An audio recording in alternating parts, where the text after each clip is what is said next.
Sige, Panginoon, maraming salamat po sa palapakan natin, Panginoon. Lord, we are so grateful that you brought all of us here. Salamat, Panginoon, sa pagkakataong ito. Alam po namin, Panginoon, na kami matututo once again, Panginoon. The Holy Spirit, Banal Espiritu, kami samahan mo, Panginoon. You be the speaker tonight, Lord. Be with us. Let us feel your presence tonight, O God. Gusto po namin maramdaman, Panginoon, na kasama ka namin, Panginoon, sa pag-aaral ng iyong salita. And, Lord, we just pray that tonight, pag-alis namin dito, Panginoon, we will be equipped and we will be blessed with your message tonight and the learnings that we will be able to bring home. Maraming salamat po in Jesus' name. Amen. Okay. Kamusta ang inyong ang isang linggo? Mainit na. Paiinitin pa natin yan na matututunan natin ngayong gabi. We will be a topic about apostles. Apostles and or the disciples. No? So, siguro, magkakaroon tayong differentiation kung ano yon, kung sino ang mga yon, or we will learn from them. And some things that we don't know about them na ngayong gabi, malalaman natin kung sino-sino sila, kung gaano sila ka-importante sa buhay nating mga Kristiyano, no? So tonight, we're so blessed, privileged na may magsasalita sa harap natin. Kasama ko sa Brothers in Christ Motorcycle Club. Let me introduce to you Brother Sam Capili.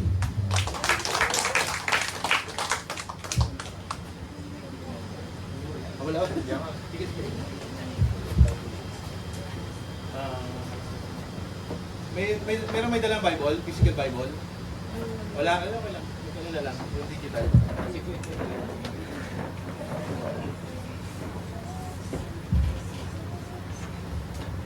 Good evening. Good evening. Good evening po. Okay, I'm ako po si Brother Sam. Okay.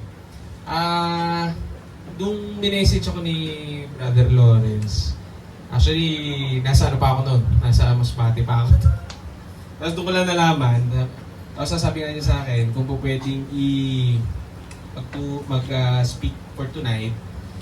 And then ang topic nga is about the disciples. Basically about the life of the disciples. But while I was making the message, tapos nakita ko, sinend kasi sa akin ni Brother Lawrence yung sunod-sunod na mga naging lessons, yung mga preachings dito sa inyo. And the impression of God sa akin is not merely to focus on the disciples themselves. Hindi lang yung mga disciples lang. But basically, ang maging focus ng teaching natin for tonight is basically, ano ba yung maging disciple? Alright? So, kasi, chinek ko, ang ganda kasi nung naging sunod-sunod nung ninyo eh. So, yung una was how the Bible came to be. And then how to pray.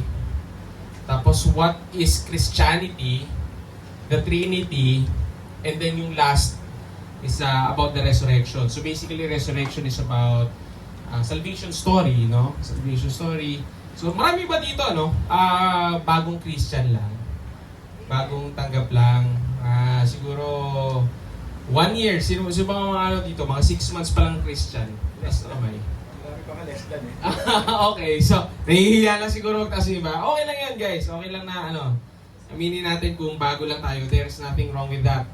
No? So, ang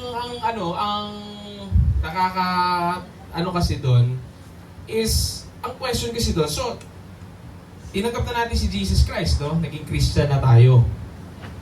The next question is, what's next? Ano na yun? So, naging Christian na tayo, tinanggap na natin. Tapos, alam na natin may salvation tayo. Ano susunod dun? Diba? Ano na gagawin natin? Balik na tayo sa mga dati nating buhay, no? Ganun ba yun? Komportable na lang tayo, attend sa mga church, kanta-kanta, ganun ba yun? Is that what Christianity is all about? Yun yung question doon.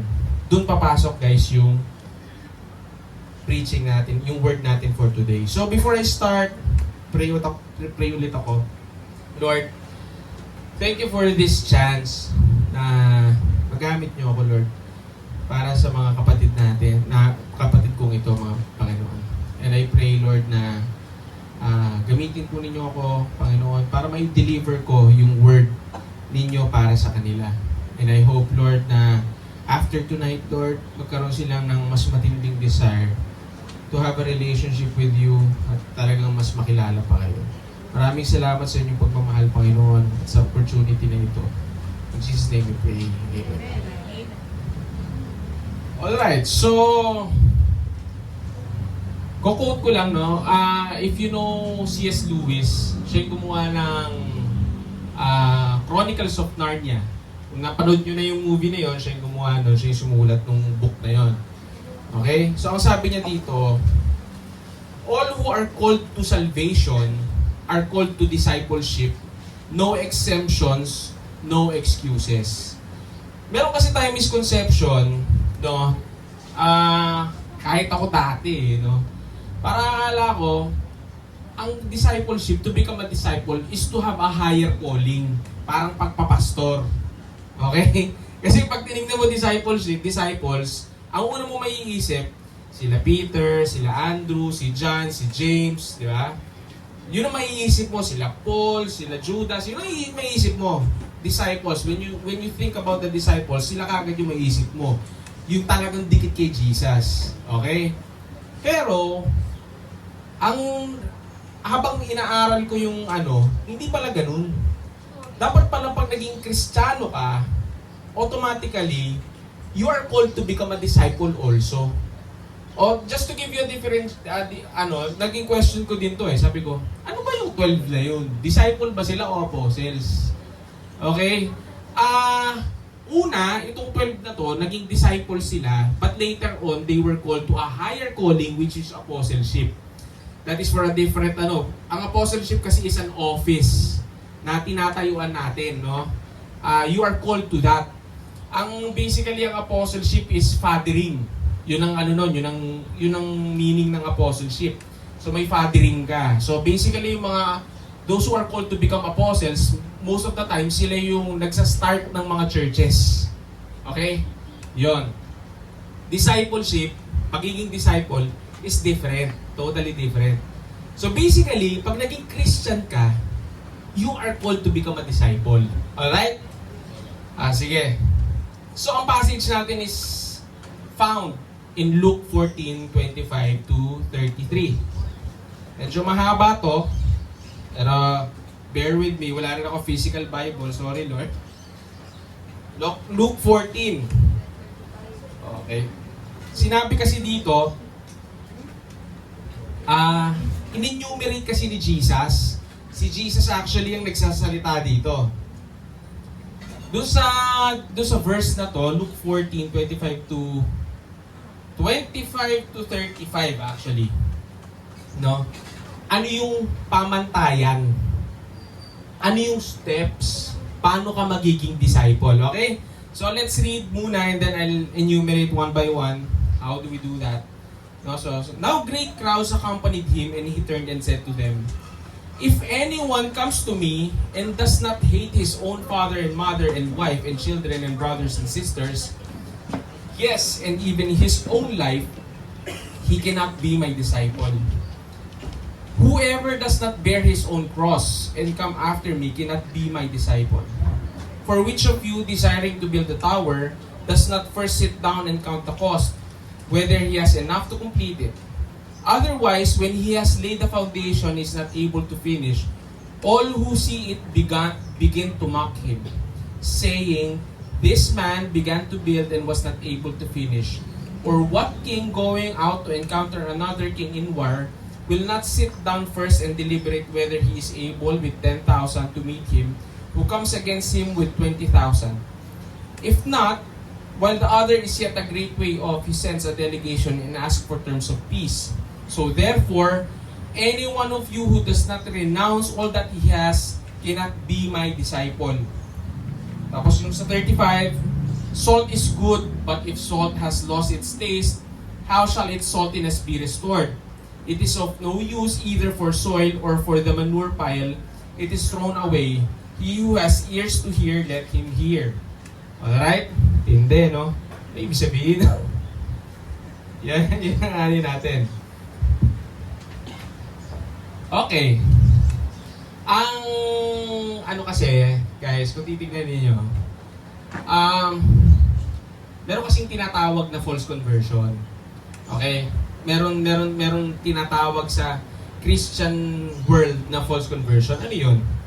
False conversion, ibig sabihin, tumanggap ka sa Panginoon, pero parang hindi totoo. Parang alam mo 'yun, minsan baka nadala ka lang ng ganda ng atmosphere, nandun ka. Tapos nung nalaman mo na yung yung kailangan palang requirement to be how na kailangan mo i-maintain for Christianity. Kasi hindi naman po pwede. Ganito kasi yan eh. So, alam niyo naman siguro, no, yung salvation. Ang salvation is, siyempre, accepting Jesus Christ as your Lord and Savior. And, repentance. Di ba? Kailangan may pagbabago. Repentance is a change of mind. Changing of the mind, changing of the ways. Example, bigyan ko example, no? Repentance. Kung tinanggap mo si Kristo, nung tinanggap mo siya, rapist ka, tapos rapist ka pa din, pagkatapos mo siya tinanggap, totoo ba yung pagtanggap mo nun? Question. Sige nga guys, totoo ba yun? Di ba? O kung drug addict ka, bago mo siya tinanggap, after mo tinanggap, drug addict ka pa din, nakukuha niyo where I'm coming at? Siyempre, may mga bagay na hindi mo kagad ma-change.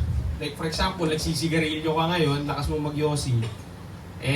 Meron kasing ganon, may instant na pagbabago, meron din sometimes it takes time. Pero importante, doon may nagbabago.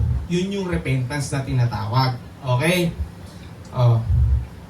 So, ang problema, marami ngayon sa Kristiyano, nananatili sila dun sa mindset na pag tinanggap na nila, okay na yun. Saved na ako eh. Okay na to. Ganito na lang ang salvation. Alright? Yun ang problema. So, anong importance ng discipleship? The importance of discipleship is to keep in step with your repentance so that in turn you could become like Jesus. Okay? So, siyempre nag-repent ka. Pagka sinusundan mo kasi yung steps ang goal kasi natin is to become more like Jesus. No? Kasi yun naman talaga yung sinusundan nating step eh. The way, the truth, and the life. Diba? So yung step towards becoming like Jesus. So, siyempre, habang nabubuhay ka, there will be several occasions that you will be tempted to go back to your old ways. Pero kapag sinusunod mo kasi yung steps ng discipleship, dun mo mapapagtibay yung essence ng repentance mo. Okay? So, sabi sa Matthew 28:19-20, "Go and make disciples of all nations, baptizing them in the name of the Father, and of the Son, and of the Holy Spirit.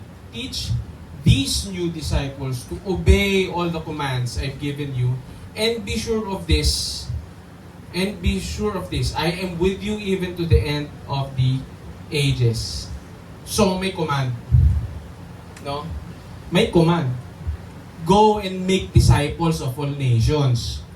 So, inuutusan tayo na hindi tayo pagkatanggap natin, ganun na lang tayo. So, ang sinasabi dito, ikaw, go and make another disciple. Parang ganon. Pero ang question doon, how can you make a disciple if you are not also a disciple? No? Familiar ba kayo doon sa kasabihan? It takes one to know one. Pero dito kasi, it takes one to make one. That means to say, you cannot make a disciple unless you are also a disciple. Alright? Parang ano ito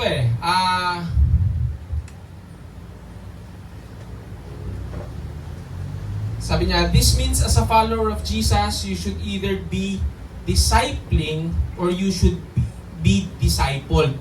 So, ando doon tayo sa area ng buhay natin na dapat, pag bago kang Kristiyano, may nagdi-disciple sa'yo. Alam niyo itong ginagawa natin na to, this is discipling, honestly. Itong ginagawa nila Brother Lawrence, this is discipling sa inyo.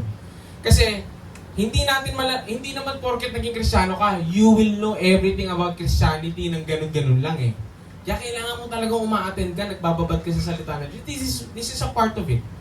Sobrang you guys are blessed to have someone like Brother Lawrence and his wife na talagang would very maalab sa ganitong gawain na would share not only yung passion niya but also his resources to spread the good news sa inyo. So, ganun yun. So, kailangan na may nagdi-disciple sa inyo. Like for example, si Brother Lawrence, no? Nagdi-disciple siya sa inyo. Pero sa kanya may nagdi-disciple din. Ganun yun. Okay? Ganun yung cycle ng Christianity. Okay? Hindi po pwedeng tumanggap ka sa Diyos, tapos wala lang, attend ka lang ng church, makinig ka, pagdating mo sa church, magsisi-cellphone ka lang ng konti doon, and then okay na, blessed. Feeling blessed. Hashtag feeling blessed. Di ganon. Hindi ganon ang Christianity. Bakit? Kasi guys, yung tinatanggap niyo yung pagpapala, it's not meant para sa inyo lang. Yun nga yung ginagawa nila ngayon eh. Yung tinanggap nila pagpapala sa Diyos, hindi nila sinarili. Sinishare din nila sa inyo. Same as salvation. Tumanggap ka ng salvation, hindi mo sasarilinin yun. Automatic kung tumanggap ka ng salvation, kailangan mong ma-equip so that dadating yung time, ikaw naman yung aakay. Ikaw naman yung may makikita. Kasi, what good is salvation kung ikaw lang? Alam mo, sa family mo, ikaw lang ang naligtas. Kapatid mo, nanay mo, tatay mo, hindi ligtas. What good is salvation kung sinarili mo? Salvation is not selfish. Salvation is selfless. Okay? Alright. So, how do we start? Yun ang first question. How do you start with discipleship? Paano mo umpisahan? Paano natin umpisahan, di ba? So, naging Kristiyano ka na, how do you begin discipleship? So, sabi dito, you start with being baptized. Sino sa inyo dito na baptized na? Sila pa lang. Alright, so, water baptism. That is the first step. Saan makikita yon? Matthew, doon sa kanina previous na ito. Go and make disciples of all nations, baptizing them in the name of the Father and of the... So, pagkatapos mo silang gawing disciple, you baptize. That's where you begin. Doon mag-uumpisa yung discipleship. Bakit? Bakit kailangan mong i-baptize? Because that is keeping in command. Obeying the command na binigay ng Diyos sa atin. Siyempre, inuutos ng Diyos eh. Bautismuhan mo. So, sino dito ba gusto mababautismuhan? Anyone here wants to get baptized? Can I get hands? Sino sa inyo? Yeah. You should get baptized. Yun yung umpisa talaga nun. Alright? Okay. Sabi dito, but to be able to teach others to obey His commands, then you should also obey His commands. Kaya kailangan kayong mabautismuhan kasi paano mo tuturuan yung mga tao na sumunod sa utos kung tayo hindi susunod. The command was to disciple, go and make disciples, and then baptize them. Alright? So, Luke 14:26-27,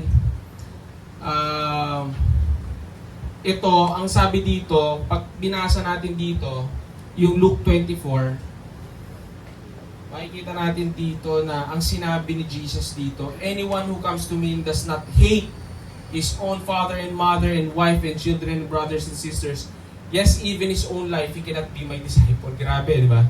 Sobrang, kung titignan mo yung context ng yung word as it is, parang ang harsh naman ni Jesus Christ dito.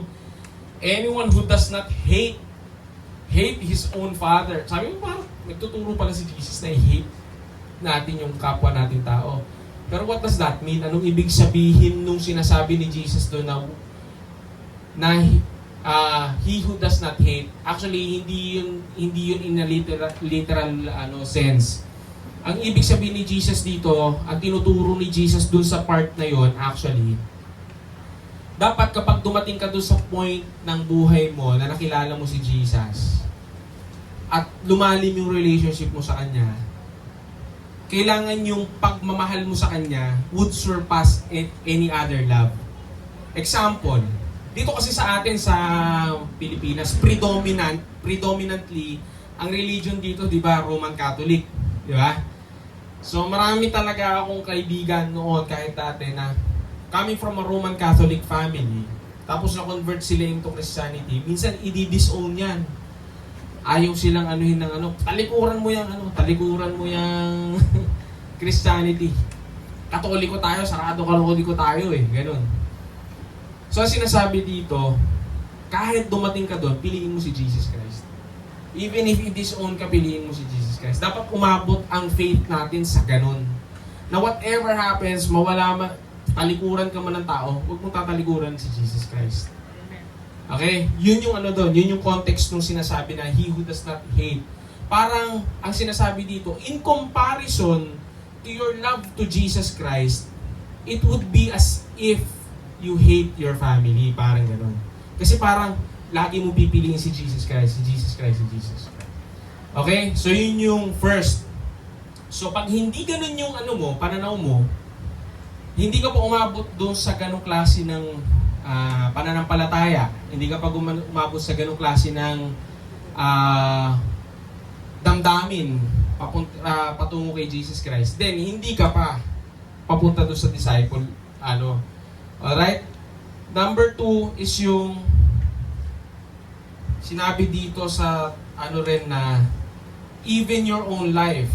Sabi niya, and yes, even his own life, he who does not hate even his own life, he cannot be my disciple. Ano ibig sabihin nun? Pati sarili ko? Dapat hate ko yung sarili ko? Diba? What does that mean? So parang ganun din siya. Parang ganun yung sinasabi.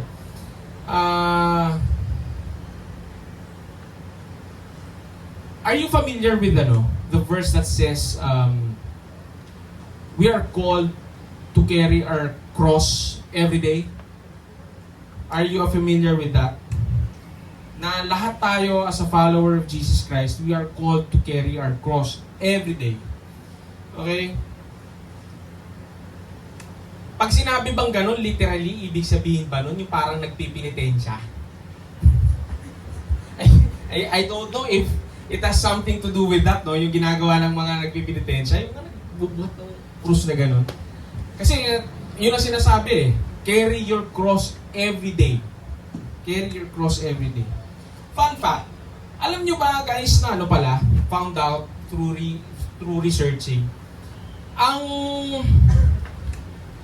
early church symbol pala, ang simbolo ng simbahan, in the early centuries, hindi pala cross.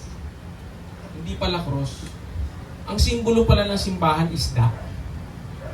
Kulat ako doon Hindi ko rin alam dati yun Isda pala ang simbolo ng cross. Later on, after nung napalitan. Kasi grabe pala talaga ang impact ng cross na symbol dati. Sa atin kasi ngayon, mostly ang cross is an accessory. Ginagawang pendant, lalagay as tattoo, di ba? Sa kanila, they don't wear cross. They die on the cross. People die on the cross. And that is not even the most pleasant way to die on. Kasi the Romans, I don't know if Brother Jello explained this, during that time, yung mga Romans, yung pagpapako sa'yo sa cross is not for you to die immediately. It is for you to die a very painful death para mamatay ka ng sobrang hirap. And guys, alam nyo, if you read the Bible, ito, yung cross na yon, hindi yun naging cross lang ni Jesus Christ. Naging cross din yun ng mga ilan sa mga disciples. Like for example, si Peter. He died on the cross also.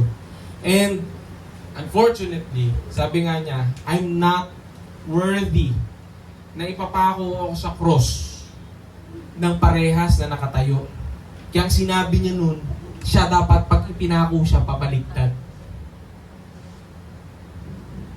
Marami hindi kasi lahat ng disciples nagmartyr, no? Si John died of a natural death. So hindi lahat.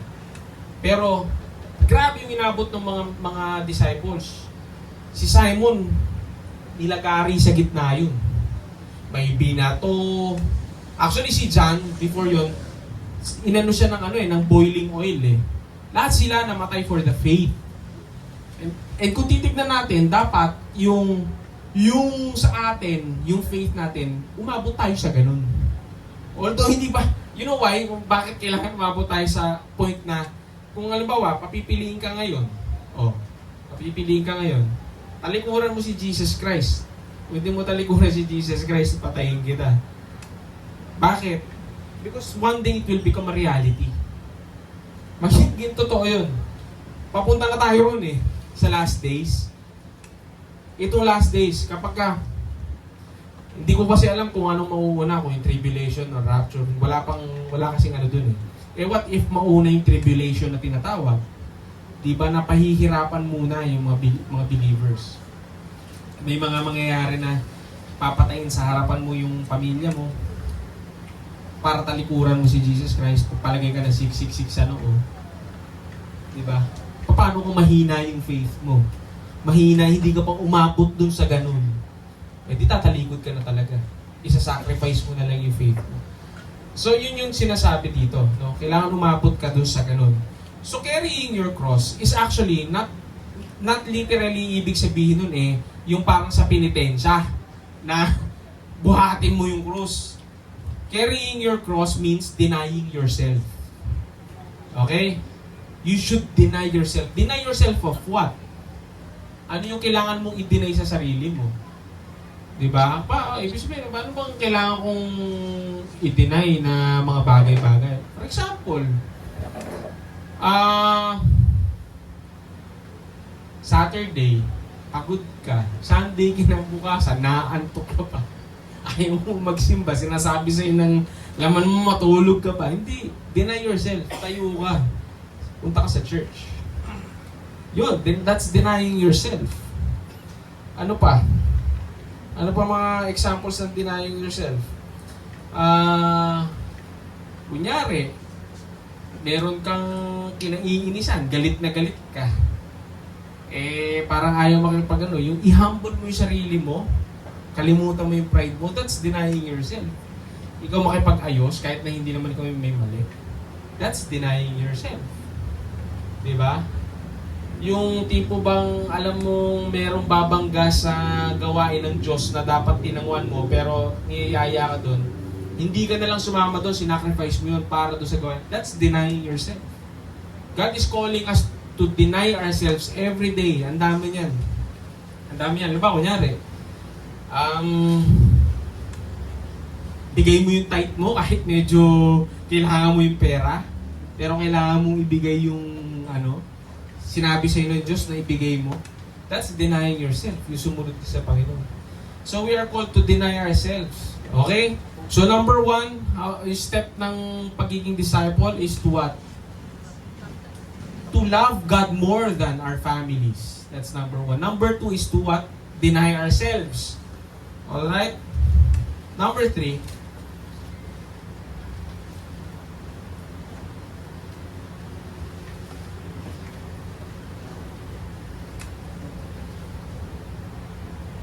sabi dito, dying to self is resisting the temptation to sin. That's 1. So yun na nga yun, swallowing your pride, leaving your comfort zone. Example, nakakahiya, pero kita mo yung isang tao ron, tapos tinatapik ka na ng Holy Spirit, kausapin mo, mag-evangelize ka dun. Pero hindi ayaw mo Nakakaya kasi ang daming tao. Pero nung kinausap, yun, that's denying yourself. That's basically denying yourself. Kasi talagang dadating ang time sa buhay mo na sasabihin sa'yo ng Diyos na, uy, kumilos ka dun. Gawin mo yun. Kausapin mo. Hindi mo alam, yung pala kailangan pala niya ng may mag-evangelize sa kanya. Diba? That's denying yourself. Alright? Sa 33, giving up everything you own for Christ's sake. Saan makikita yon? Doon sa Luke 14:30. So therefore, any one of you who does not renounce all that he has cannot be my disciple. Ibig sabihin nun, Lord, masama bang magkakotse? Masama bang magkamotor? Magkasunod ng bahay? Ibig sabihin, ayaw, hindi na kami... Hindi ganun yun. Ang ibig sabihin nun, dapat umabot ka doon sa point na kapag sinabi ng Diyos, i-let go mo, i-let go mo. Kami ni Brother Lawrence, hilig kami sa motor. Para pag sinabi ng Panginoon sa amin na, tigil mo na yung motor, full time ka sa ministry. Dapat, yes Lord. Cellphone, masyado tayo nakokonsume ng cellphone, sinabi sa'yo ng Lord, tigil mo na yung cellphone mo. Dapat kaya mo i-deny yung sarili mo dun. Kahit ibigay mo. Bakit? Dapat ma-realize natin, mga kapatid, na everything that we have in this planet, in this earth, in this life, hindi atin yun. We are but stewards. At dapat magamit natin ng tama lahat yun. Alright? Hindi yung ang naging primary goal na lang natin is what? Pera-pera, tapos magkaroon ng mga magagandang gamit, and then nawawala na tayo dun sa essence kung bakit binibigay sa atin ng Panginoon yung mga yan. Hindi naman para lang enjoy lang natin Hindi naman tayo dinala ng Panginoon dito. Ang dami pa, guys. Ang dami pa talagang hindi ligtas. Sobrang dami pa. At nakakalungkot kung hindi tayo kikilos. Maraming magpe-perish talaga. Sobra. So, dapat ang focus ng life natin is not to gain riches of this world, but to gain souls for God. Yun yung primary natin. So, sabi to, sa 34 and 35, yung sa salt naman, regarding sa salt, di ba ang sabi doon, salt is good, but if salt has lost its taste, how shall its saltiness be restored? It is of no use either for the soil or for the manure pile. It is thrown away. He who has ears to hear, let him hear. Okay, nung panahon kasi na yon, sa panahon nila Jesus, napaka-importante pala ng salt. No? Dito sa business nila, Brother Lawrence, I'm pretty sure importante din ng salt kasi primary na pampalasa talaga ang salt. Pero sa kanila, hindi lang kasi pampalasa sa pagkain ng salt. Alam nyo, I found out, fun fact, no? Ang salt pala, doon sa panahon nila, grabe palang value nun. Ibinabayad pala sa tao yun. Ang salt. Binabayad, yung ibang binabayad nila sa sundalo, ang salt. Kaya pala dumating yung kataga na sinasabi na, ano yun? He's not worth the salt. Kaya pala merong ganung word, merong ganung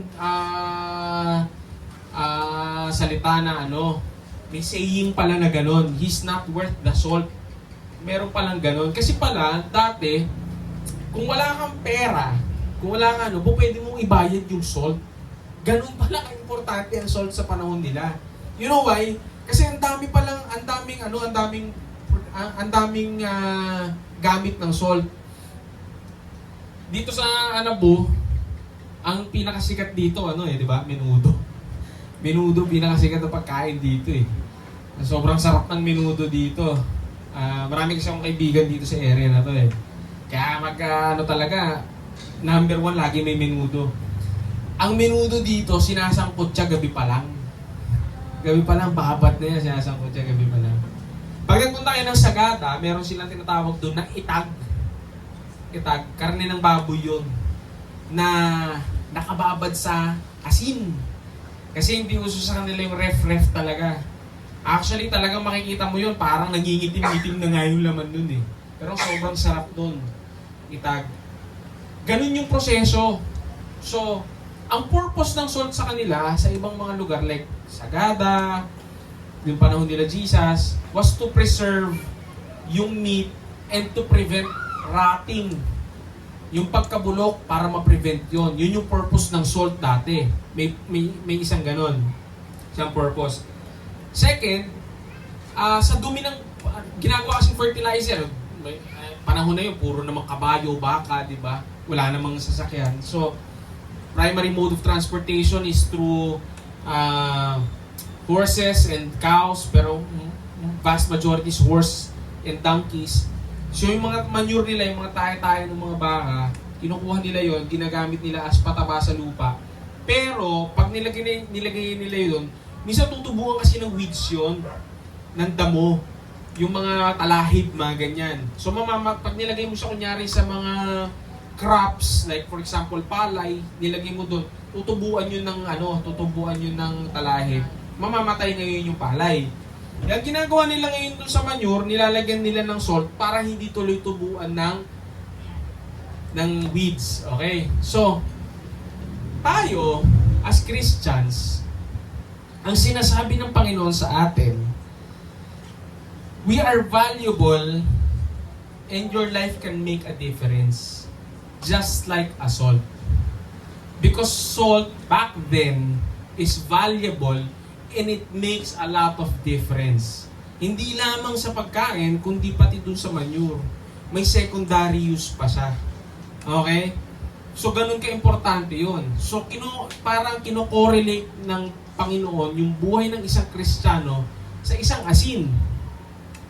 Na kapag nawala na yung... Nakatry na ba kayo ng asin na nawalan ng alat? Nakatry na ako dun. Ang gara talaga ng parang wala na talaga pala siyang alat, no?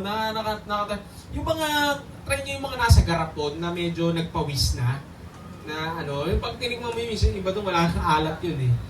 So, sinasabi niya, pag ikaw, Kristiyano ka, nawalan ka ng alat, nawalan ka ng silbi. Primary example nun sino? Si Judas. Diba? Nag-umpisa siyang maalat, tapos pagdating ng dulo ng niya, nawalan ng silbi yung lahat ng pagpapagal niya, lahat ng pagsusumikap niya nawala eh. So ganun din tayo. Kailangan natin ingatan na hindi mawawala yung ating alat, yung ating pagiging salt, pagiging asin natin. Yun yung essence ng pagiging Kristiyano natin. Okay? So, sabi dito, isa sa mga correlation kasi nung pagsa-stop ng rotting, yung pagpipigil ng pagkabulok ng isang karne, ang correlation nun sa atin as Christian is for us to stop evil in the world. Yun kasi yun. Kung pagka tiningnan mo, di ba, ginagamit yung para i-preserve yung karne. Ang correlation pala nun sa buhay natin as a Christian is for us to stop the evil. How do we do that? Ito, yung magpipreach tayo. Pag may nakikita tayong mali, magsasalita tayo. Kaya yung mga Christians na pag may nakikitang mali, tapos tahimik lang, hindi nila ginagawa yung role nila as a Christian, as a salt. Kasi they are allowing evil to spread. Pansinin nyo, kapag may nagsalita, usually, hindi nagtutuloy-tuloy yung kasamaan eh. Di ba? Corruption, di ba? Pag may nagsalita, kahit isang tao lang, minsan napipigil eh. O kaya nag-uumpisa na may mag-ipa pang magsalita. Ganun yung purpose natin as Christians. Hindi tayo po pwedeng may makikita tayo, tapos pababayaan lang natin. No? Tapos,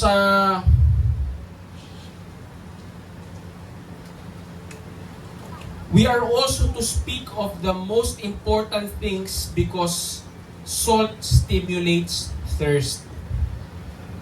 Bukod dun sa pagsasalita natin para mapigilan ang kasamaan, as salt ng mundo, dapat ginagamit din natin yung ating saltiness to speak of the most important things, which is the gospel of Christ. Ito yung purpose talaga ng pagiging salt natin sa mundo. So, salamat dun sa opportunity na naibigay para ano ko tong ano na to. I was really supposed to to talk about sila John, Peter, pero sabi sa akin ng Lord, if there are a lot of new Christians doon sa venue, dapat marinig ninyo to. Kasi kung hindi ninyo malalaman kung ano yung responsibility ninyo as a Christian, maraming Christian, akala nila yun na yun. And then they lose their saltiness. Kaya pagdating wala tuloy nagdi-disciple. Hindi tuloy lumalak yung Christian faith. Kasi, akala nila, yung responsibility nila, natatapos dun sa pagtanggap lang. At pag sabi lang na Lord, you are my Lord and Savior, and then tapos na. Hindi po ganun eh.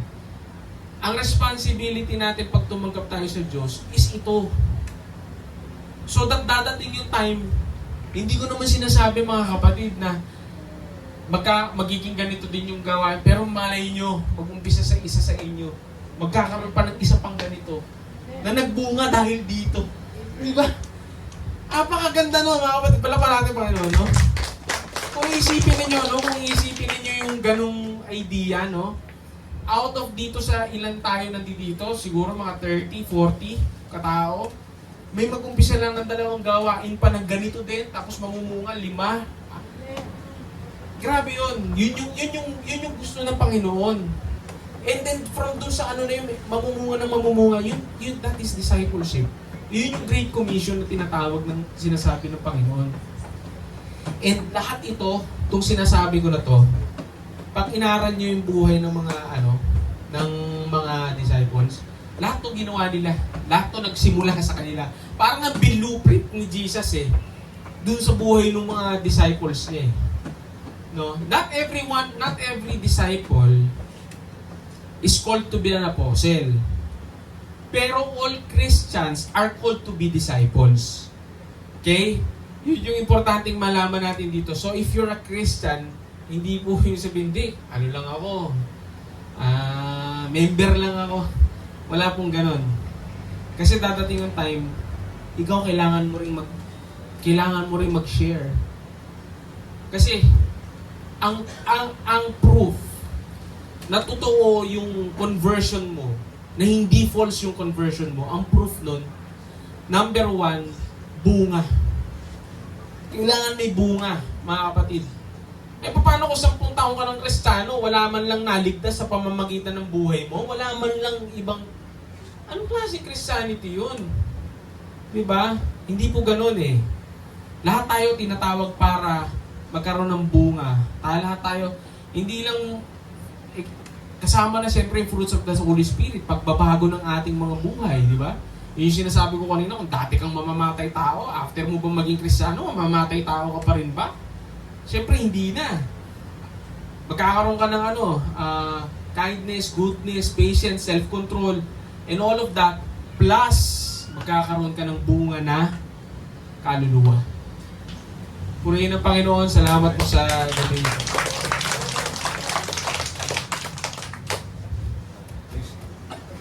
Praise God.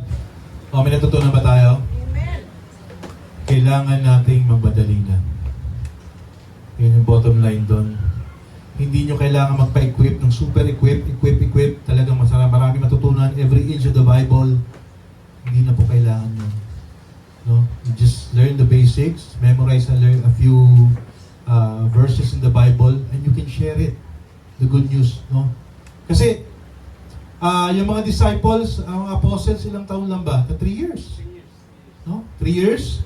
Pero, sa 3 years na yun, humahango na sila doon. No? So, hindi mo kailangan magpaka-expert, mag-aral pa ng super sa Bible na abutin ka ng ilang taon, 5, 6 years, then saka ka magiging pastor, saka ka lang magtuturo. Hindi.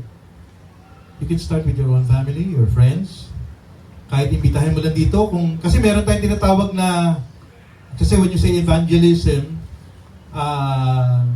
just spreading the good news, no? Evangelize lang, salita ka lang ng salita. But discipleship, sasama mo siya dito, kahit yung mga kung nahihirapan ka magpaliwanag, iba naman magpapaliwanag, katulad namin. Dalhin nyo lang sila dito, yayain nyo. Libre naman ang pagkain. Maganda lugar natin, maliwanag, may ganyan pa. Di ba? So by that, i-share nyo. Tama yung sabi ni Brother Sam.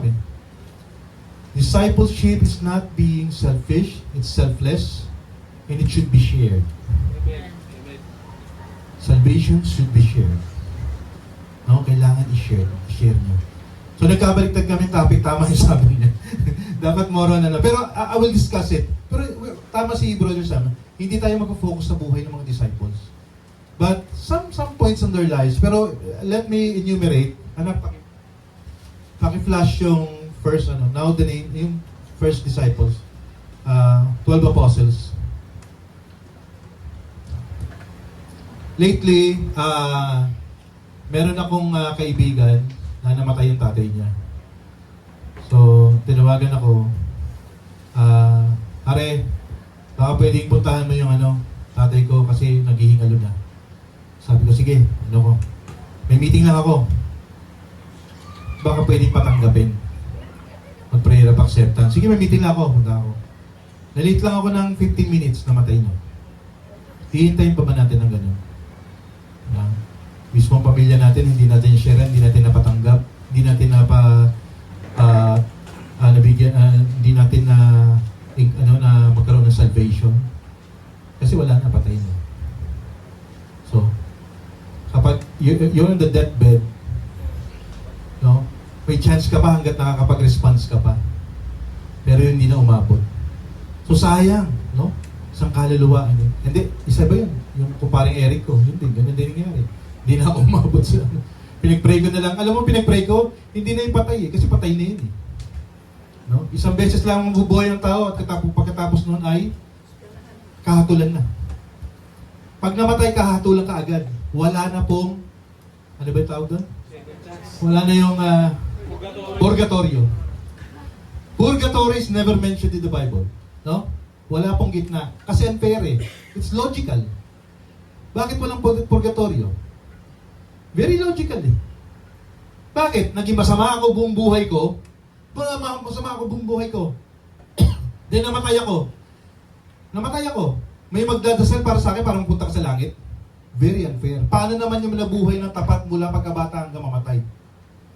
Di ba? Very logical. Purgatory doesn't exist. Wala pong purgatorio. Ha? So kung may tinuturo sa inyo, may purgatorio, show it to me in the Bible and I'll debate. Wala pong purgatorio. Okay? It is to be logical and fair. Di ba? Mabuhay ka na maayos, tumanggap ka, ito na mapupunta sa langit. Kung hindi ka hindi mo tinanggap si Kristo bilang Panginoon mo, hindi ka nagsisi ng mga kasalanan mo, doon ka mapupunta sa lake of fire. Ganun lang yon. Pag namatay ka, may pagkakataon ka hanggang humihinga ka, tanggapin mo si Jesus. Kaya nga maraming pastor pumupunta ng mga ospital. Pag may mga namamatay, pinagpe-pray nila. Doon pa lang, nakakuha sila. Great example. Sa mga classic example na kahit mamamatay ka na, pwede mo tanggapin si Kristo at automatically nasa paradise ka. Saan? Cross of Calvary. Yung dalawang doon. Di ba? Nasa gitna si Jesus, Dimas, Estas. Di ba? Si Dimas, ang sabi, kung ikaw si Jesus, kung talagang tagapagligtas, bumaba ka dyan, ligtas mo rin kami. Di ba sabi? Ano sabi ni Dimas? Ano sabi ni Estas? Pagpasensyahan niya na po siya, hindi niya alam ang kanyang sinasabi. No? Pero, Panginoon, kapag kapag po'y nasa langit na, isama niyo po ako. Ano sabi ni Jesus sa kanya? Ngayon din, kasama na kita sa paraiso. Meron pa bang ginawang pagluhod? Doon sa Redemptorist, wala na. Meron pa bang efforts to, wala na. Classic example. Natanggapin mo lang si Jesus. I-acknowledge mo lang sa buhay mo. Then that's it. Kasi susunod naman na lahat. No? Susunod na lahat. Kaya yun yung sinasabi ni Bro Sam na fruits of the Holy Spirit. Na kailangan mo nang mag-disciple. Kasi nagbubunga ng iyong pagsunod kay Kristo. Okay? Kasi isa-isa natin. Hindi, isa na. Pakamatayan agad yan eh. Yan. Mabilisan lang. We don't focus on, just to give you a glimpse, no? Sino sila. First Simon, who is called Peter. Si San Pedro po yan. Okay? Those 1 to 4 are the fishermen. Sila yung mga fishermen. Ha? So, mga isda. Okay? Kaya sikat din, yung sinasabi ni Bro Sam kanina, yung fish. Kasi we are called to be fishers of men. Kaya sila, nag-fish sila of men. Okay? Yun yung meaning po nun, nung fish, Then, Andrew, his brother, ni Peter and Andrew are brothers. James, the son of Zebedee, and John, his brother, James and John. Yan. Si John was the one who wrote the book of John and the Revelations, 1 John, 2 John. Philip and Bartholomew, San Bartolome, at saka si Nathaniel, also called Nathaniel. Okay? Thomas, anong kilala si Thomas? The doubter, yung mapaladuda. Yun yung nagpakita si Jesus sa mga alagad sa isang room, and then sabi niya, kung ikaw nga talaga yung tutunay na nag-resurrect ka, pakita mo nga sa akin yung sugat mo sa mga kamay. Kaya pinakita ni Jesus, ayan o. Sige, tusukin mo yung loob. Butas yan. Thomas the doubter, okay? Then Matthew, the tax collector. Matthew is ano siya? BIR, tax collector. So, during those times, tax collectors are considered sinners at kalaban, kontrabida ng mga Israelites, yung mga taga-Jerusalem, no? So, taga-Israel. So, tax collector, biro mo tax collector siya, hindi sumunod siya. Iniwan niya lahat. Trabaho niya, everything, yaman, sumunod siya kay Kristo. So, James, the son of James, James the greater, and James the less. Yun. Greater and less means older and mas mga bata. No? Yun lang ang ibig sabihin. No? Si Thaddeus, Judas, Jude, yan si Jude. Yan si Thaddeus, the son of James. And then Simon the Zealot. Simon is not Simon Peter. Ha? Simon the Zealot is yung parang rebelde sila na sumunod kay Jesus. So, one of the apostles din yun. Judas Iscariot, sino yan? Siyempre, yung nag-betray kay Jesus, no? So, yun lang. Alam na natin, tanong pa, wala. Sige, sunod tayo sa pangalawa. Paano sila namatay? 12 Jewish disciples, Andrew was crucified. So, makikita nyo, crucified. Bartholomew, beaten, then crucified. Pinaghahampas muna, and then crucified.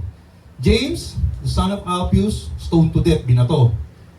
James the Great, yung mas matandang James, na anak ni Zebedee. Ganun kasi dati, no? Walang James Reyes, Brian, ano pa ng Brian? Nga ganun, walang mga ganun. Jessamine Gray, walang mga James, the son of Jesus of Nazareth, mga ganun mga pangalan nila, walang mga, ano ba tayo? Surnames, no? So, John, yun nga, sa John na sumulat ng, John the Beloved din ang tawag sa kanya. Kung mababasa kayong John the Beloved, siya din yun. John, boiled in oil. So, binuhusan siya ng oil. Pero nakaligtas siya doon. Then he failed and was exiled for his faith. So, pinatapon siya in the island of Patmos. No? Doon niya sinulat yung Book of Revelations. No? Stoned to died of old. Siya lang yung namatay ng natural cause of death. No? Ibig sabihin, tumanda lang siya, hindi namatay. So, yun si Judas, not the Iscariot, meaning si Saint Jude dyan. No, stoned to death. The Matthew, speared to death. Ano? Makikita nyo, mga pagkamatay nila, no? Peter, crucified upside down. Pero sabi niya nga, hindi siya deserving to be killed the way our Lord was killed. So, ayaw niyang pabaliktad na lang siya. So, upside down. Philip, crucified din. Simon, crucified din. Oo, yan. Si Philip, tama. And then, Si Simon? Okay. And then Thomas, beat to death din. Si Matthias, na pumalit kay Judas. Nung namatay si Judas, he is not considered a false apostles na dahil nga, ano ba ginawa niya, no? Nag-suicide siya eh. Saka wala naman siya sinet na church talaga. So, parang at the end, hindi na siya considered as one of the apostles. Pinalitan siya ni Matthias. Kung may pangalan kayo mga Matthias, diyan kinuha yun. Stone to death din. Okay. But, given this facts about the disciples and apostles, no? Tama yung sabi niya, no? Wala na po mga apostles, talaga mga apostles lang is pertains to the 12 apostles to Jesus Christ. So, sino yung nag-iisa pang bagong apostle? Yung pinakabago na hindi kasama dyan? Si Paul. No? So, siya yung huling na-consider as one of the apostles, adopted apostles ng mga natitirang apostles of Jesus Christ. So, si Paul. So, and Paul, siya ang pinakamalaki ang contribution sa Bible talaga, isa sa mga pinakamalaking contribution sa Christianity. Paul, no? Who is also called Saul of Tarsus. Okay. Yun anak, what can we learn from this? Kanina ko lang ginawa to. 8 lessons we can learn from the disciples. Okay. Natutunugan ko na kasi baka ibang magawa ni ano. Tama nga. Hindi kami nag-usap. We did not talk to each other about the topic. Ang sinabi ko lang, discipleship, apostles, bahala ka na, gano'n. Anything about the apostles. So, sabi ko, baka ang ituro nito yung ano tama ako, no? Parang inimpress sa akin ng Panginoon, magkakaano kami ng ituturo eh. So, sabi ko, ito na lang ituturo. 8 lessons we can learn from the disciples. Unang-una, from the apostles, God uses ordinary people. Mga ordinaryong tao lang po. Ang pinakamayaman lang po dito, si Matthew. The rest, para mga lowly lang ang mga trabaho nila. So, any person, kahit sinong tao, pwedeng gamitin ng Panginoon. No? Hindi kailangan napakagaling mo magsalita. No? Kung mapapanood yung The Chosen, si Matthew doon is parang, anong magsalita? Parang, so hindi siya maayos magsalita, nabubulol. No? Pero ginamit siya ng Panginoon. Okay? Fisherman, ang trabaho ng 4 doon. So makita niyo, napakasimple, no? Hindi kailangan, kung mag-iisip ka, if Jesus wants to really talagang malaki ang discipleship, yung mabilisan, mas marami yan, bakit hindi siya mag-tap ng mga mayayaman? Di ba? And then yung mga mayayaman, magpagutos ng mga tao, hindi kasi ganun po ang discipleship. Tama si brother mo. No? Takes months and years, depende sa progression nyo. Depende sa pagde-develop nyo ng sarili nyo. No? Matagal na sana akong alam nyo, just to share with you, matagal na sana akong ganito. No? And even before ganito na ako, natitigil-tigil lang. Kasi parang may mga humaharang, may mga hindrances. No? And sometimes those hindrances, nagiging matagal na. No? So yun yung isa sa mga, talagang ngayon, sabi ko, I will really prioritize mga gawain ng Panginoon. Tulad nito. Katulad ng sabi ni Brother Sam, dito sa mga ganito maliliit lang. Actually, hindi na nga tayo maliit eh.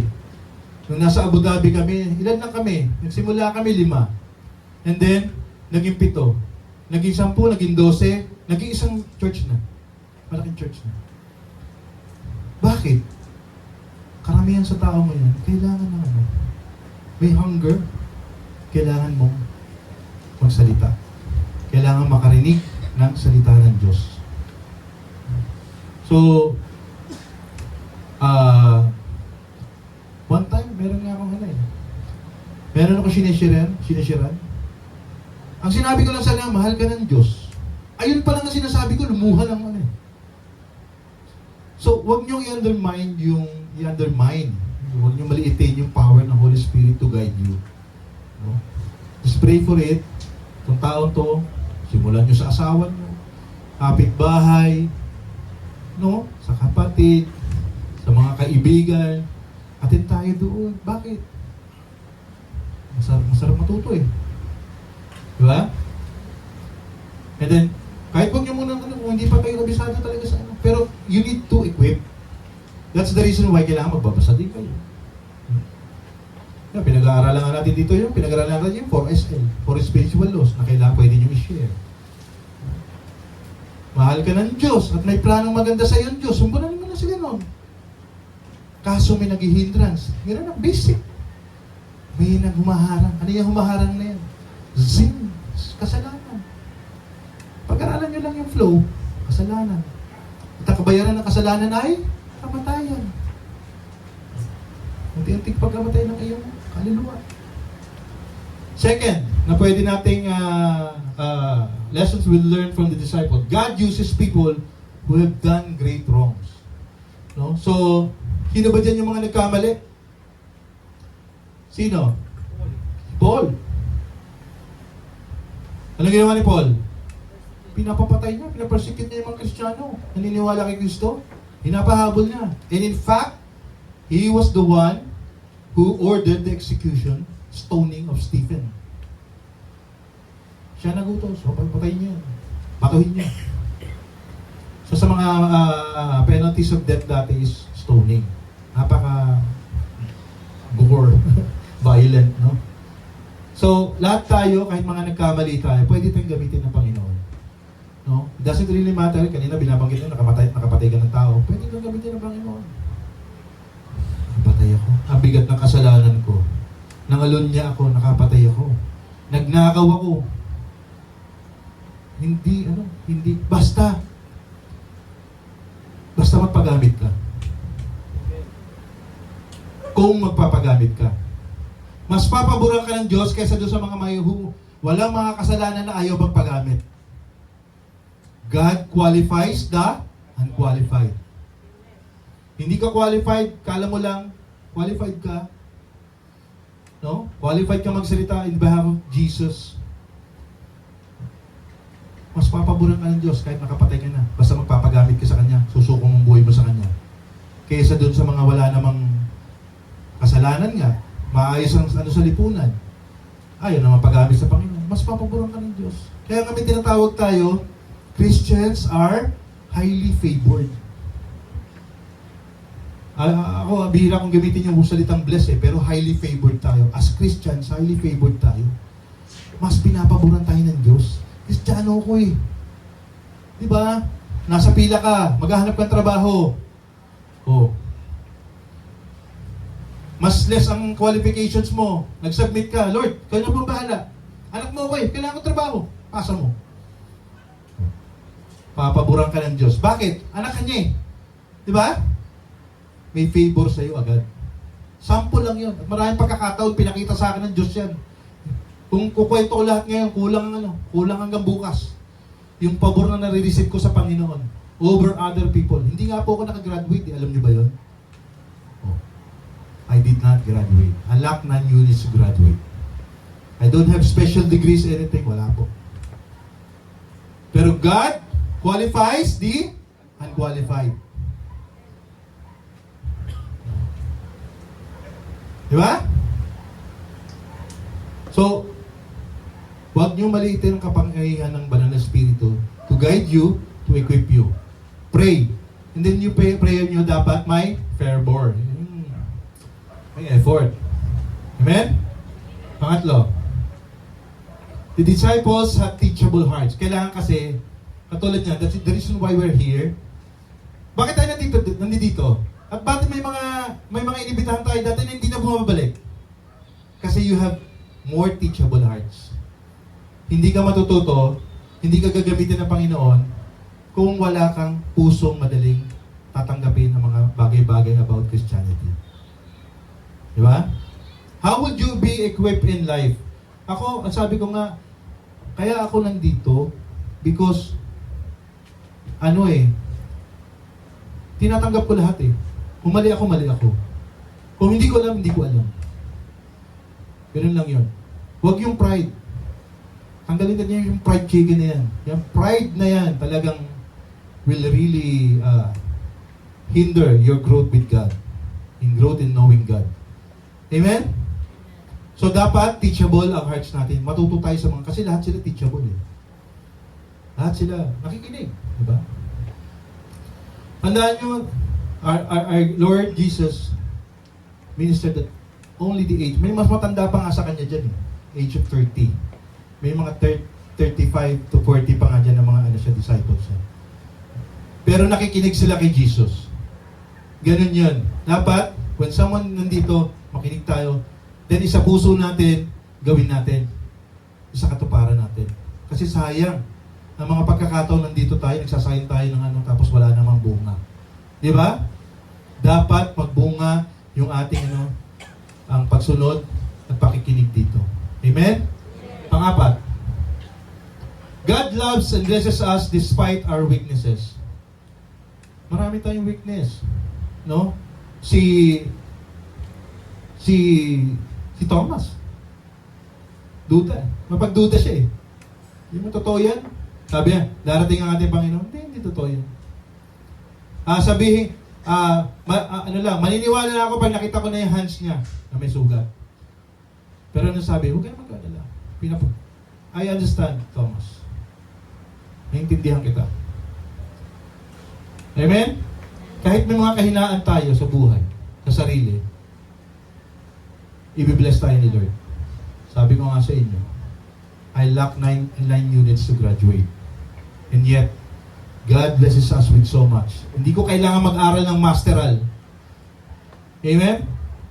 Yung kinikita ng mga piloto, doktor, triple ng kinikita ko yan. Ay, nasabi ko tuloy dito. Amen? Amen. Praise the Lord. Palakpakan natin. Kasi bakit? Inuna ko ang kaharian ng Diyos. Matthew 6:33. Amen? Amen. Okay. Ang 5. God forgives us fully. Si Peter, 3 beses niya dininay ang Panginoon. Kasama ka ni Jesus yun sa mga kasaalaligan niya, hindi po. Yung pangalawa, tinanong niya, kasama yan, hindi po. Dininay niya si Jesus Christ 3 beses. Si Peter, San Pedro. Peter is the parang right hand ni Jesus. Siya ang pinakamatikas, pinakamatapang, masasabi nating solid yung paniniwala sa pero nagkasala siya, dinilay niya ang Panginoon. Di ba? And then, nakita sila ulit. At the end, mababasa niyo yung book of John, the end, nakita sila ulit. Na-resurrect na si Jesus, and then nakipagkita siya sa mga alagad niya. Tinanong niya nakakatawa doon. Tinanong niya si Peter, Peter, do you love me? And si Peter, paliwanag ng paliwanag. I love you, Lord. Hindi siya. 3 beses niya dininay si Jesus, 3 beses din nagtanong si Jesus. Do you love me? Sa kanya. Amen? Grabe yun. Maano mo, no? Pero, huwag kang mag-alala, Peter. Pinatawad na kita. That's okay. That is meant to happen. My killing, my resurrection is meant to happen. Huwag ka nang pinapatawad na kita. Biruin mo siya sa mga talagang bandera ng ni Jesus, pero hindi deny niya si Jesus. Sabi niya, before the rooster crows, you will deny me 3 times, Peter. Hindi siya naniwala doon. No, my Lord. I will not do that. Pero ginawa niya. Di ba? 3 beses tinanong ni Kristo nung nakipagkita ulit eh. Do you love me, Peter? Then, mamaya-maya, do you love me, Peter? Pangatlo, do you love me, Peter? Lord, Lord, Lord, I love you. Parang ganun. Mahal na mahal kita. With my whole life. Parang nainis na siya eh. Kasi alam niya, doon patungo eh. 3 beses kasi dininay eh. Alam ni Jesus Christ eh. Kasi alam niya rin, narinig niya. Before the rooster crows. At saka yung manok ni San Pedro, hindi totoo yun ha. Wala po talagang manok si San Pedro. Ha? Yung manok si San Pedro, wala po. Doon kinuha yon. Before the rooster crows, you will deny me 3 times. Na kailangan may manok. Hindi po, wala pong manok si San Pedro. Tsaka hindi rin po si San Pedro ang taga-screen sa heaven ha. Wala pong mga ganong Ang dami kasi nadadagdag eh, no? Alam niyo na, as time goes by, ang dami nadadagdag mga paniniwala, mga tradisyon. Saint Peter will not be the one to judge you when you die. It is God. God alone. Magpa-flashback lang ang buhay mo, ayan na. Kung mabait ka, doon ka. At later on, bababa kayo kasama ang Panginoon para kunin ulit ang mga believers. Which is yun yung topic namin last ano, di ba? The glorified bodies na sa Revelations. Amen? Sige, pang-anim. We can do amazing things because of the Spirit in us. Yun ang pagtiwalaan natin. Ito kasi, ano sabi ko? Sino na ang kapiling natin ngayon? Sa Trinity? Holy Spirit na lang. No? Pero you can still pray to Jesus. You can still pray sa Diyos Ama. Pwede pa rin. Pero ang kapiling natin ngayon, si Holy Spirit na lang. At dito ang Banal na Espiritu sinasamahan tayo. Amen? And then, huwag niyong i-undermine, maliitin yung power ng Holy Spirit to equip you. Pag gawin ka magaling, kasi mahina akong sa speaking eh. Public speaking, hindi ubra sa akin yan. Mahina ako sa memorization eh, hindi ubra sa akin yan.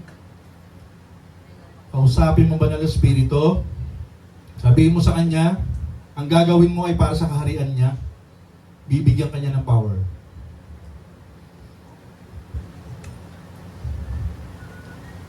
Ganyan din yung mga apostles eh, sa Book of Acts, kung mabasa nyo. May mga ano din sila. Pero after the resurrection, ano na? Nasa kanila na yung Banal na Espiritu, ayun na. Very bold na sila sa pagsasalita. Amen? So, huwag natin maliitin yung Banal na Espiritu to empower us, to equip us, because you, together with God, you can do amazing things in your life. By the power of the Holy Spirit that is in you. Na magkakaroon ng fruits sa inyo. Sabi ko nga, pinapaliwanagan ko yung kumari ko doon. Sabi ko kasi,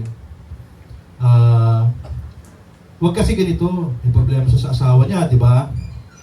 Ang nangyayari kasi, kailangan magbago tong asawa ko, kailangan sama ng ugali, dami na palainom, ganyan. Sabi ko, kapatid, Mars, mag-pray ka muna. Yung sarili mo munang baguhin mo. Di ba?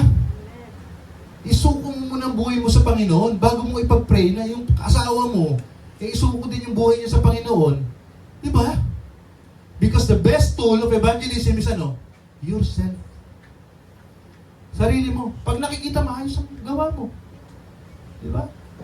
Hindi ka nakikipag-chismisa sa mga labas dyan. Na-hate mo yung mga mga salitang ano. Ayaw mong pumunta sa mga gimmick na tanong. Ayaw mong mga kasakalokohan. Ayaw mong mga nagsusugal. Ayaw mo sa online casino. Pero online casino na yan eh. Di ba? Pag nakita ng pag-asawa mo yun, na nagbabago ka, sinusuko mo ang buhay mo, pati mga anak mo nadadamay, bakit hindi siya lalapit sa Diyos? Di ba? So sabi ko sa kanya, Mars, ikaw muna. Kasi kusunin mo muna yung faith mo. Baka hindi pa nga solid yung foundation ng faith mo. Di ba? Tapos, masyado mo nang inaano yung asawa mo. So, it is important that we believe in the power of the Holy Spirit to change us so that we can do amazing things for God. Amen? Pang-pito. We can rely on God. No? Walang inasahan ng mga ano nun, mga alagad ni Kristo nun eh, kundi ang Diyos lamang. Wala naman siya. Wala silang donation malalaki. And sometimes they walk barefoot. Ano sabi ni Jesus? Iwan mo lahat yan, dalhin mo lang, pang ano mo? Yung basic na suot mo lang. No? Bahala na ang Banal na Espiritu kasi bahala na ang Diyos sa atin. Kung may pupuntahan tayo, pakakainin tayo. Ganun. You can read that. Hindi sinabi ni, dalhin nyo lahat yan. Lahat ng mga sasakyan, mga anong pag-ari-arian nyo. Sumama kayo sa akin, hindi. Iwan nyo lahat yan. Kaya nga sabi ni Rosam kanina eh. No? To be a disciple, you must, kailangan kalimutan mo ang mundo eh. Pero hindi naman ganun. Sometimes, just sharing. Pag-share sa social media ng mga salita ng Diyos, okay na. It can do wonders. Paano kung ganito? Lahat ng friends mo, Halimbawa, may isang tao, sama na nararamdaman ng araw na yun. And then lahat na nabasa niya sa friends niya, puro mga words of encouragement from the Bible. Ang tungkol sa Diyos. Encouragement. And then nasuiten up siya. And somehow, it worked. Di ba? Gumana. Kesa yung kung ano pinupost natin. Mga katarantado, kalokohan sa Facebook page, TikTok. Di ba? So, starting with us, simula sa atin, pero tutulungan tayo ng Panginoon. Huwag kayong mag-alala. Huwag kayong mag-alala. Gawin nyo lang. Huwag lang tayo mapagod, huwag tayo manghinawa. No? Kasi, yung waiting under, ano ba yun? Perseverance under waiting, yun ang gustong-gusto ng Panginoon. Yung matututo ka maghintay, pipersevere ka pa rin habang naghihintay. Diba? Kasi ganoon ako eh. At what age lang naman kami naging maayos nung namin ni Herbie. Pero all throughout our whole lives, I was always questioning God. Lagi may tanong sa Lord, bakit ganito? Kailan kami hindi, ano tawag dito? Hindi yung magko-compute pag may nasa grocery. Alam mo yun? Pag mag-grocery ka, di ba may budget ka lang, may dala ka laging calculator. Praise God, hindi na namin ginagawa ngayon ni Herbie yun. Amen. Praise the Lord. Palapalan natin Panginoon.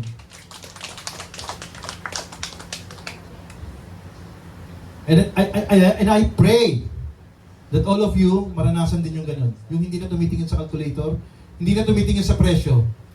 Pag kumakain kami ni Herbie ngayon, hindi na kami tumitingin sa presyo. Nagugulat na lang kami, bakit na naman na tayo? 6,000? Nangyayari po sa amin yun. Pero hindi na kami tumitingin ng gano'n. Bakit? Bakit? Yung perseverance under waiting. Habang naghihintay. Naghihintay kami. But we persevere. Sige lang. We'll wait the time for, naniniwala lang ako, my time will come. Darating ang time ko. And at the age of 39, ayun na, nagsimula. 42 ngayon. Ay! Nanay ko. Praise the Lord! Mukhang 42. So we can rely on God, no? Maaasahan natin ang Panginoon pag kailangan natin. Just like what the disciples know. Pero hindi naman kayo makukrucify na ngayon. Hindi na ganun ka, ang tawag dito, violence ng mga, ngayon, reaction towards religion. Yun nga eh. Napakaluwag na dito sa Pilipinas, pero wala pa rin tayong fire in our hearts to share it. Alam niyo sa Saudi Arabia, bawal po makakita ng Bible doon. Pag nakita ka ng Bible, kulong ka, flogging. Flogging ka na, ipa-flag ka na, may kulong ka. Yung papaluin ka na, may kulong ka pa. Ano ginagawa ng mga tao doon? Pinipilas yung mga sa Bible. Pinutupi ng tinatago sa mga breed nila kung saan-saan, tapos ipapasa, papahiramin. Sa atin, napaka luwag yan. Di ba? And yet, we don't make the effort to study it. Pwede nga digital na ngayon eh. Amen? So, di tayo pababayaan ng Panginoon. Pangwalo at panghuli. Even when we wait, God is with us. No? Even kahit naghihintay tayo, yun nga sinasabi ko kanina, kahit naghihintay tayo, kasama natin ng Panginoon. Dumating kasi yung time na yung mga apostles, nandun na din yung siyempre maalab sila, nakita na nag-ascend yung si Jesus Christ, yung rabbi nila eh. Nag-ascend sa heaven eh. Nakita nila eh. Umakyat sa langit eh. Kahit sino naman, ikaw, di ba? Sabi ko nga, preach the truth of salvation, the good news, as if you were there yesterday at na-witness mo yung pag-akyat ng ang Panginoon sa langit. Dapat ganun eh. Dapat may fire tayo sa heart natin. Di ba? And then habang naghihintay sila, anong ginagawa nila? Sige lang, Lord. Pahirapan, patayin nila kami. Okay lang na mamatay na kami. Sabi nga ni Paul, ang sabi ni Paul nun, sabi niya sa mga taga sa Thessalonica, okay lang sana na kunin na ako ng Diyos, okay lang sa akin, makakapiling ko ng Diyos, pero mas kailangan niyo pa ako. Kaya nandito pa ako. Diba? Excited na sila makita yung Panginoon, makasama Panginoon sa langit. Pero kailangan pa siya ng mga disciples niya. So, galing din tayo. Kasama natin ang Panginoon sa paghihintay. Kung ano man yung hinihintay nyo. Girlfriend, boyfriend, asawa. Denzel, di ba? Malaking break sa negosyo. Malaking bahay. Lupa. Amen. Kotse. BMW GS 1250. Kung ano man yung hinihintay nyo, kasama nyo sa paghihintay ng Panginoon. Just persevere kahit na under trial kayo. So, maraming salamat sa gabing ito. Kayo ay napunta dito. Thank you, Bro Sam, for the So, hope we learn a lot tonight. Na pag-uwi natin, pwede natin pagmumuni-munihan. No? Ang parting ko lang, let us be bold. No? Kahit mali. Kahit mali yung, kahit alam nating mali yung, ito yung kanina sinabi ni Bro Sam eh. Pag alam nyo may mali, disciple ka eh. It's your job to itama. No? Pero it's not your job to quarrel. Yung makikipagtalo ka, makikipag-away. Hindi. Kapatid mo yan eh. O kaya kaibigan mo. Bro, tol, mali yan. As Christians, habang nagbubuga na yung pananampalataya, kinakausap ka na ng Panginoon eh. Palagi. Dahil sasabihin niya sa'yo mali ang ginagawa ng hindi ikaw naman magsasabi. I-rebuke mo ang iyong kapatid. It is normal. Amen? So, and then you share your salvation because salvation is meant to be shared. Hindi yan sinasarili. No? Kailangan umalagwa sa iyo yan eh. At kumalpas. Para, yun nga, may share mo sa iba. Amen? So, I'd like to invite my mama to pray. Closing prayer.